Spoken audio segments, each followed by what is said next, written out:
وقت بدلا اور وقت کے ساتھ زاہد بھی بدل گیا۔ اس کے دل سے غرور کا اندھیرا ختم ہو چکا تھا اور عاجزی کی روشنی پھیل رہی تھی۔ اب زاہد اکیلا نہیں تھا، سلیم اس کا سایہ بن کر اس کے ساتھ تھا۔ دونوں مل کر ان غریبوں کی مدد کر رہے تھے جنہیں زاہد کبھی حقیر سمجھتا تھا۔ ایک دن اس کا ایک پرانا دولت مند دوست آیا اور کہنے لگا، زاہد تم یہ کیا کر رہے ہو؟ ان لوگوں میں تمہارا کیا کام؟ زاہد نے مسکرا کر جواب دیا، دوست میں نے دولت تو بہت کمائی تھی مگر سکون آج ان لوگوں کے درمیان مل رہا ہے۔ سلیم کی آنکھوں میں فخر تھا۔ پورے گاؤں کے لیے اب وہ دونوں صرف مددگار نہیں بلکہ ایک خاندان بن چکے تھے۔ محبت نے طبقوں کی دیواریں گرا دی تھیں۔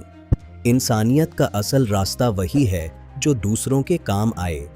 دولت بانٹنے سے کم نہیں ہوتی بلکہ سکون بڑھاتی ہے۔ کہانی ابھی جاری ہے۔ برسوں گزر گئے، وہ چھوٹا سا پودا اب ایک گھنا درخت بن چکا تھا۔ زاہد اور سلیم کی محنت نے گاؤں کی تقدیر بدل دی تھی۔ ایک دن ایک نیا نوجوان تاجر گاؤں آیا۔ اس کی آنکھوں میں وہی پرانا غرور تھا جو کبھی زاہد کی پہچان تھا۔ اس نے کہا، یہ زمین میرے بزنس کے لیے بہترین ہے۔ زاہد اس کے پاس گیا، غصے سے نہیں بلکہ ایک باپ کی سی شفقت سے۔ اس نے کہا، بیٹا یہاں زمین نہیں دل جیتے جاتے ہیں، آؤ کچھ وقت ہمارے ساتھ گزارو۔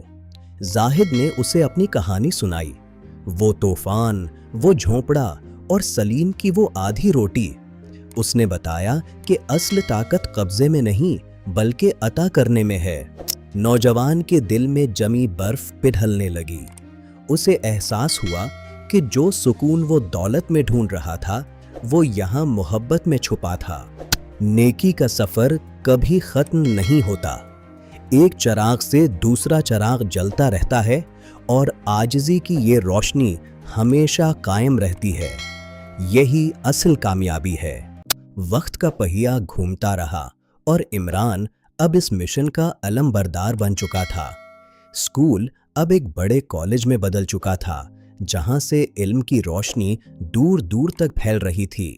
ایک دن عمران کو ایک بڑی پیشکش ملی۔ ایک کمپنی اس کی زمین پر فیکٹری لگانا چاہتی تھی۔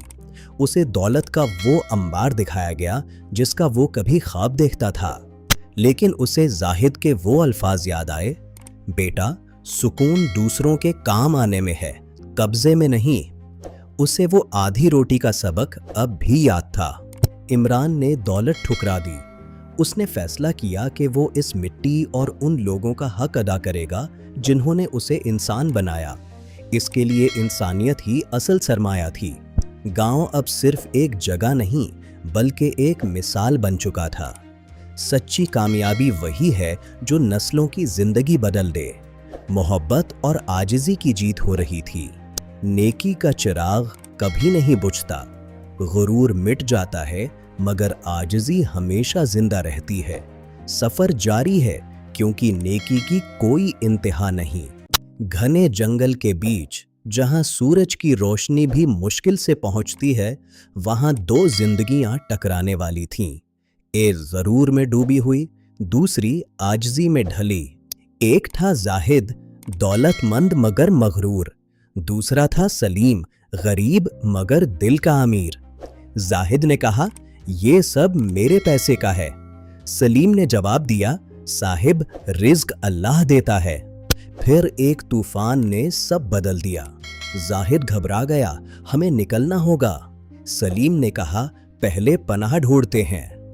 سلیم نے اپنی روٹی پیش کی، یہ لے لیں صاحب، آپ کو ضرورت ہے۔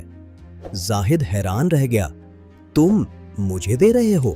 زاہد کو اپنی حقیقت نظر آئی، میں نے تمہیں ہمیشہ کم سمجھا مگر اصل میں میں خود چھوٹا تھا۔ صبح ہوئی تو ایک نیا انسان پیدا ہوا۔ غرور انسان کو اندھا کر دیتا ہے مگر عاجزی اسے انسان بنا دیتی ہے۔ اصل دولت دل کی ہوتی ہے،